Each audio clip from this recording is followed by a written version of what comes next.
Velkommen til Inoco TV.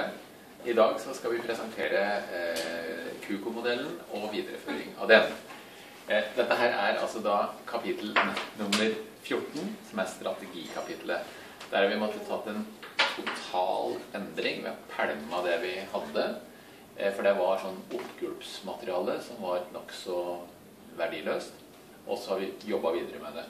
Og på strategi så ser vi at hvis vi har boka bortover her, så begynner vi på kapittel nummer 2. En er forordet, men kapittel nummer 2, det er på en måte en intro, altså hva handler hele boka om. Og kapittel nummer 14, som er strategi, der ønsker vi å på en måte avrunde det hele, sånn at vi får en helhet i det hele. Så det er noe av det vi har jobbet med, å prøve å få kapittel 2 til å begynne det, og kapittel 14 til å avslutte det.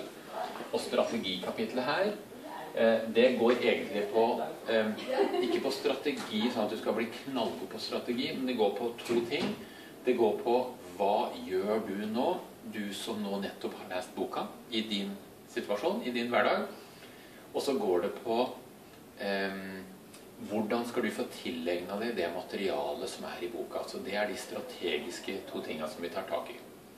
Så da kan vi egentlig bare ta pussveggen. Og så hvis vi ser på, vi har valgt blått hav-strategien. Nå skal jeg bare ta litt av historikken, sånn at jeg får oppbyggingen. Blått hav består i å fokusere på kunden i fokus. Og det gjør vi i boka her også. Rødt hav består i å fokusere på konkurrenter sine, og banke møkka ut av konkurrenter. Så det har vi kalt for KUKO-modellen. Og den er fin og grei, men så sier han som har ledet strategikapitlet at i min hverdag så er det helt annerledes, for dette her, det er akademisk. Det ligner ikke på sånn som hverdagen min ser ut, for jeg har kunder, og jeg har konkurrenter, jeg har det salig smørje. Og det førte til at vi da etter hvert fikk rally-modellen. Og rally-modellen, det var, hvis vi tar Martin Skanke, når han kjører rally, så har han en foran seg, og så har han en på siden, og så har han en i ræva. Og så har han i tillegg noen som vi har en tendens til å glemme, og det er de som betaler for hele kalaset, de som sitter på tribunen, nemlig publikum.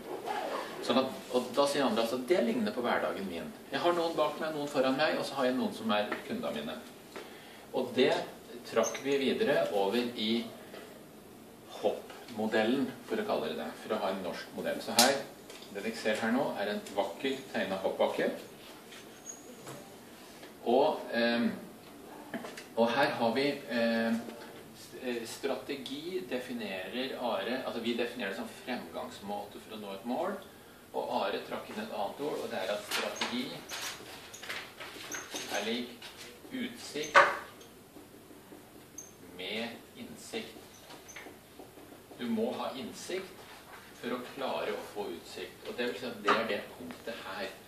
Det er strategipunktet. Her har du utsikt utover absolutt alt. Så kommer vi i en sånn situasjon at når du da har planlagt hva du skal gjøre, så må du jo gjøre det. Så da setter du utfor hoppet her, og det er å gjøre det, kan vi kalle det. Så tryner du jo nede i bånden av bakken her, og det vil si at da skal du lære av det og planlegge på ny. Og dermed så har vi fått en modell som består i at du planlegger, du får utsikt, og så gjør du det, du setter utfor, og så lærer du av det du har, og går tilbake og planlegger på ny. Og for å bli en god hopper, så må du gjøre det mange ganger. Og det samme gjelder med innovatører. For å bli god på det drivet, så må du gjøre det mange, mange ganger. Og dette ligner på BLT-modellen, for de som er inne i det. Behov vil vi da finne her. Løsning vil vi finne der. Altså du gjør det, du lager en eller annen løsning. Og test, her gjør vi veldig mye for å lære, det vil kunne ligge her. Så dette her er egentlig BLT-modellen løftet opp på helikopternivå. Så ser jeg for meg en ting, at dette her er sannsynligvis bokas viktigste figur. Og kanskje den skal komme i A3-ark, utbrett, eller et eller annet, eller kanskje vi skal ha den i en variant så vi kan ha den hengende på veggen. Og da har vi altså figuren her, og her vil vi da kunne få opp alt du har utsikt til, som er dobbeltene, BLT, kundereisen, og så videre, nedover her. Så her kan vi lage en fysisk, eller tegning, som har alt boka har, klarer vi å uttrykke med den tegningen her. Og det kan godt hende at det er noe som er bedre enn Hopp-modellen.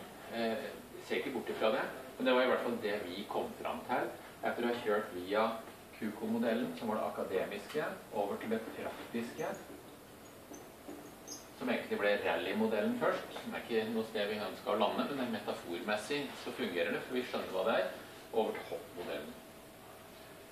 Så dette her er altså bokas sannsynligvis siste modell, for det er i siste kapittel. Den oppsummerer alt vi har vært gjennom i boka, og burde egentlig kunne henge på veggen som en stor poster.